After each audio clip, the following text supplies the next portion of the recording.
పరిశుద్ధమైన నామమునకు మహిమ కలుగునుగాక. వీక్షిస్తున్న మీ అందరికీ మన ప్రభువైన యేసుక్రీస్తు నామంలో శుభాభివందనాలు తెలియజేస్తున్నాను. ఈరోజు మన దేవుని వాగ్దానం హోషేయ గ్రంథము 14వ అధ్యాయము 5వ వచనం. తామర పుష్పము పెరుగునట్లు మీరు అభివృద్ధి పొందెదరు. ప్రియమైనటువంటి దేవుని సంగమా, ఈ వాక్య భాగము ఎఫ్రాయిమును గురించి వ్రాయబడ్డది. ఎఫ్రాయిము గుండె చెదిరిన వాడై, పిరికివాడై, అన్యుల వెంట తిరుగుతూ భయంకరంగా పతనమైపోయినప్పుడు దేవుడు మరలా తనను జ్ఞాపకం చేసుకొని తనకిస్తున్నటువంటి వాగ్దానం, అతడు తామర పుష్పం పెరిగినట్లుగా అభివృద్ధి పరచబడతాడని. చూడండి, తామర పుష్పము అది పెరుగుతున్నప్పుడు నీటిలోనే ఉంటుంది, కానీ దాని ఆకు మీద నీరు పడినప్పుడు అది జారిపోతుంది. ఆకుకు ఆ నీరు అంటుకోదు. అంటే దాని అర్థం ఏంటంటే, గతంలో ఎఫ్రాయిము లోకంలోనే ఉన్నాడు, కానీ తన అభివృద్ధిని గురించి ప్రభు మాట్లాడతాడు. ఇక ఎన్నడూ కూడా అతడు లోక ఆశలు అంటకుండా నేను అతన్ని హత్తుకొని ఫలభరితంగా అతడు పెరుగునట్లుగా చేస్తానని దేవుడే వాగ్దానం చేస్తున్నాడు. చూడండి ప్రియ దేవుని బిడ్డలారా, చాలాసార్లు మనం లోకంలో ఉన్నప్పుడు లోకమాలిన్యం అంటుతుంది, దానివల్ల నేను పడిపోయాను, దానివల్ల నేను ఆత్మీయతలో దిగజారిపోయాను అంటూ ఉంటాం.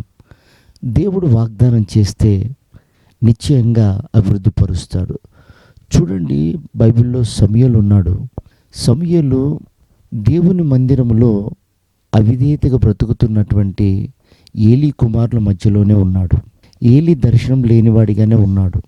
కానీ సమూయేలు ఆ మాలిన్యం ఏది అంటకుండా, ఆ నిర్లక్ష్యం ఏది రాకుండా దేవుని స్వరం వినేలా అతడు బ్రతుకుతూ ఉన్నాడు.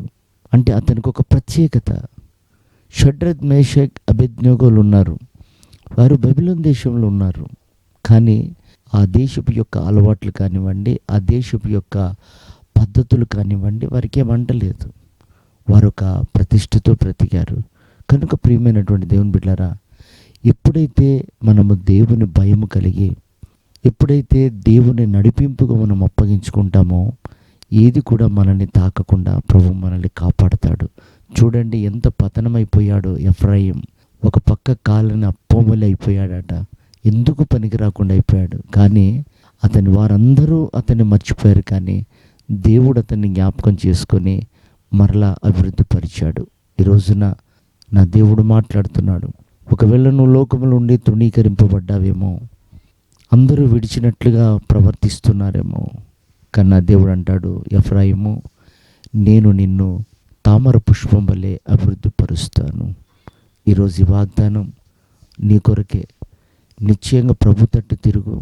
ఎక్కడ పడిపోయావో, ఎక్కడ అపజయం పాలయ్యావో, అదే స్థలంలో నా దేవుడు నిన్ను లేవనెత్తుతాడు. అలాంటి కృప ఈ ఉదయకాలం సమృద్ధిగా మనందరికి అనుగ్రహించి ఆయన రాకడకు సిద్ధపరచునుగాక. ఆమేన్.